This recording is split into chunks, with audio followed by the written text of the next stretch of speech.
Alors, mes bien-aimés, le message de ce jour, je l'ai intitulé « Donne-moi le pain de ce jour ». Et nous allons lire ensemble le livre de Matthieu 4, le verset 4, et nous allons le lire dans la version Louis II.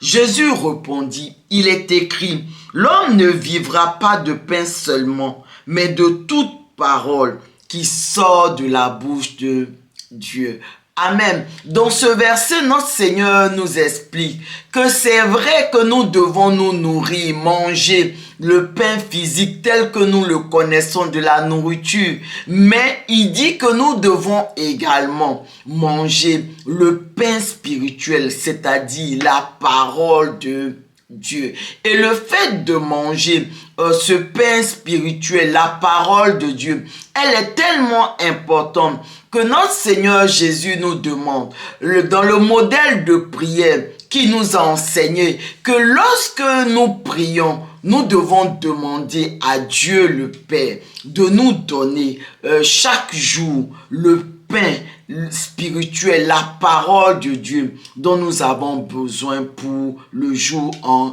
question. Et cela, nous pouvons le lire dans le livre de Matthieu, Matthieu 6, le verset 11, et nous allons le lire dans la version Le Semeur. Donne-nous aujourd'hui le pain dont nous avons besoin. Amen. Et notre Seigneur Jésus nous dit que si nous faisons cette prière, si nous faisons cette demande à Dieu le Père va effectivement chaque jour nous donner la parole dont nous avons besoin, le pain dont nous avons besoin pour vivre, pour ce jour en question. Amen. Et on voit que dans ces versets que nous venons de lire, Dieu a utilisé l'image de la nourriture, du pain, pour nous enseigner l'importance de sa parole. Et le livre de Jean 1, le verset 3, nous montre vraiment l'importance de cette parole de Dieu. Parce qu'on va le lire ensemble, ce livre. Donc c'est Jean 1, le verset 3. Et il nous dit, toutes choses ont été faites par elle en parlant de la parole de Dieu. Et rien de ce qui a été fait n'a été fait sans elle. Amen. Donc ce verset nous dit que tout ce que nous voyons sur la terre, tout ce qui existe sur la terre a été créé, existe par la parole de Dieu. Et sans la parole de Dieu, il n'y aurait rien. Amen. Ainsi, lorsque Dieu vient vers nous et nous dit qu'il va faire des choses pour nous, il va faire telle ou telle chose, il nous donne des promesses. Et pour que cela puisse s'accomplir dans nos vies, il faut que nous puissions nous aussi à notre tour recevoir cette parole de Dieu. Et je vais utiliser aussi le terme manger cette parole de Dieu. Dans ce sens que Jésus nous a présenté cette parole de Dieu comme de la nourriture. Donc non seulement nous devons recevoir la parole de Dieu, mais nous devons également la manger pour que pour recevoir toutes les promesses que Dieu nous a données. Donc ainsi, mes bien-aimés, la parole de Dieu, elle doit devenir notre nourriture. Ça veut dire, chaque jour, nous devons lire et méditer la parole de Dieu pour la mettre en pratique dans nos vies. Écoutez, ce que nous recevons, ce que nous mangeons. Si nous mangeons la parole de Dieu, nous allons recevoir l'accomplissement des promesses de Dieu dans nos vies. Alors, qu'est-ce que tu manges? Quelle est ta nourriture? L'histoire du peuple d'Israël, nous la connaissons tous. Elle nous permet de mieux comprendre tout ce que nous venons d'expliquer, l'importance de la parole de Dieu et vraiment c'est cette nourriture que représente la parole de Dieu. Et on va lire ensemble Deutéronome 8, le verset 3 et nous allons le lire dans la version Louis II. Il t'a humilié. Il t'a fait souffrir de la faim. Et il t'a nourri de la manne que tu ne connaissais pas et que n'avaient pas connu tes pères, afin de t'apprendre que l'homme ne vit pas de pain seulement, mais que l'homme vit de tout ce qui sort de la bouche de l'Éternel. Amen. Donc dans ce verset, on voit bien, ce verset nous dit que Dieu a envoyé son peuple dans le désert. Il a fait souffrir son peuple de la faim, de la soif. Et il leur a donné comme seule nourriture la manne. La manne qui est une image de la parole de Dieu. Et Dieu dit qu'il a fait ceci pour qu'ils apprennent à vivre de pain spirituel, parce que cette manne-là, elle est une image, comme je l'ai dit tantôt, de la parole de Dieu. Donc, pour qu'ils apprennent à vivre de pain spirituel, de la parole de Dieu, de cette nourriture que Dieu donne. Et c'est le même verset qu'on a lu au début de ce message, si vous le rappelez, dans le livre de Matthieu 4, le verset 4, que notre Seigneur Jésus aussi a redit cette parole pour montrer vraiment toute l'importance de la nourriture spirituelle. Nous ne devons pas seulement nous nourrir physiquement, mais nous devons également nous nourrir spirituellement. Et dans le cas du peuple d'Israël, cela était important et cela aussi important dans notre cas. Mais regardez un peu, lorsque Dieu envoie Moïse pour faire sortir son peuple d'Israël, Dieu a dit à Moïse, tu les fais sortir d'Israël pour les conduire sur la terre de Canaan, la terre où coule le lait et le miel, cette terre que j'ai promise à leur père. N'est-ce pas? On est bien d'accord là-dessus. Mais regardez mes bien-aimés, comme on l'a vu dans ce message, dans le livre de Jean 1, le verset 3, la Bible nous a dit, on l'a lu ensemble, que tout ce qui a été créé par la parole de Dieu. Et tout ce qui existe par la parole de Dieu. Donc, pour que le peuple puisse recevoir cette terre de Canaan, cette terre où coule le lait et le miel, il devait d'abord recevoir la parole de Dieu. Il devait d'abord manger la parole de Dieu. Parce que, on l'a vu, tout a été créé par la parole.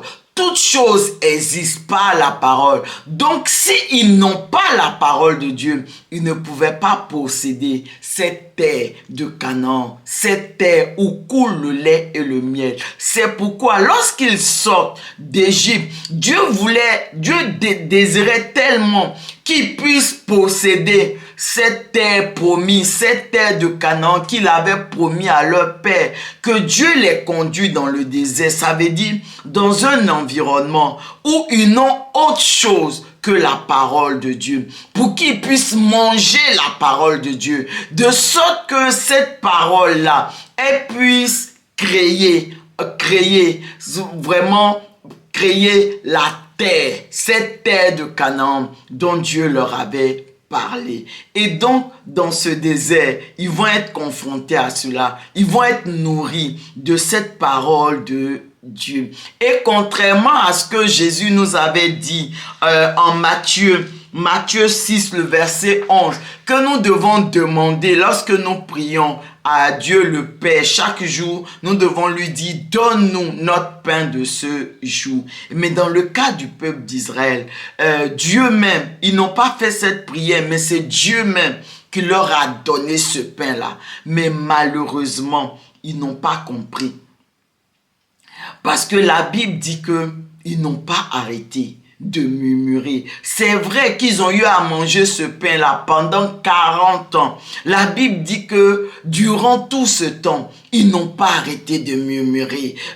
C'est toujours la même chose qu'on mange. En Égypte, on mangeait mieux. En Égypte, on mangeait autre chose. En Égypte, on mangeait les carottes, les concombres. Ils n'ont pas arrêté de murmurer. Et parce qu'ils ont murmuré, regardez mes bien-aimés, parce qu'ils ont murmuré, qu'est-ce qu'ils ont fait? Ils ont rejeté la parole de Dieu. Et parce qu'ils ont rejeté la parole de Dieu, ils ont aussi rejeté cette terre promise, cette terre de Canaan, cette terre où coule le lait et le miel. Parce que c'est que la parole, c'est la parole qui a le pouvoir de créer, qui a le pouvoir d'appeler à l'existence cette terre de Canaan, cette terre où coule le lait et le miel. Et comme ils ont rejeté la parole de Dieu par leur murmure, par vraiment tout ce qu'ils ont fait, alors ils ont rejeté cette terre de Canaan. Et la Bible nous montre que effectivement, ils ne sont, en tout cas toute la première génération des Israélites de plus de 20 ans qui sont sortis de la terre de l'Égypte plutôt, ils sont tous morts dans le désert, sauf Josué et Caleb. Et ils n'ont pas possédé cette terre de Canaan que Dieu leur avait promis. Et ils ne l'ont pas possédé parce que les gens, leurs adversaires étaient plus grands que non. Ils ne l'ont pas possédé parce que leurs adversaires étaient plus nombreux qu'eux ou bien étaient plus forts que non. Ils ne l'ont pas possédé simplement parce que ils ont rejeté la parole de Dieu, la parole qui crée, la parole qui appelle à l'existence cette terre de Canaan. Ils ont rejeté cette parole, donc ils ne l'ont pas possédée. Et cette histoire du peuple d'Israël nous montre aussi que pour le fait de manger la parole de Dieu, ce n'est pas facile. Parce que si c'était facile, le peuple d'Israël n'allait pas vraiment connaître tous ces problèmes. Ça a été difficile pour eux, c'est vrai. Mais aujourd'hui, regardez mes bien-aimés, Dieu nous donne le Saint-Esprit, pour que le Saint-Esprit nous aide dans vraiment nous aide dans cette démarche, afin que avec l'aide de l'Esprit, nous puissions tous les jours non seulement demander notre pain de ce jour, demander la parole de Dieu dont nous avons besoin, mais lorsque Dieu nous donne cette parole, nous devons la manger, la méditer et la mettre en application. Et le Saint-Esprit est là pour nous aider, de sorte que nous puissions effectivement recevoir dans chacune de nos vies l'accomplissement des promesses de Dieu dans nos vies, pour que effectivement nous puissions avoir cette vie à laquelle Dieu lui-même nous appelle depuis la fondation du monde.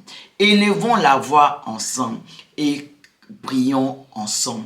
Merci Seigneur pour ce pain que tu nous donnes chaque jour. Seigneur, nous te prions, fortifie-nous. Alors que nous te prions au nom puissant de Jésus, fortifie-nous à toujours à persévérer dans la lecture de ta parole, dans la méditation de ta parole, dans la mise en application de ta parole, afin qu'effectivement nous puissions recevoir l'accomplissement de toutes tes promesses dans nos vies.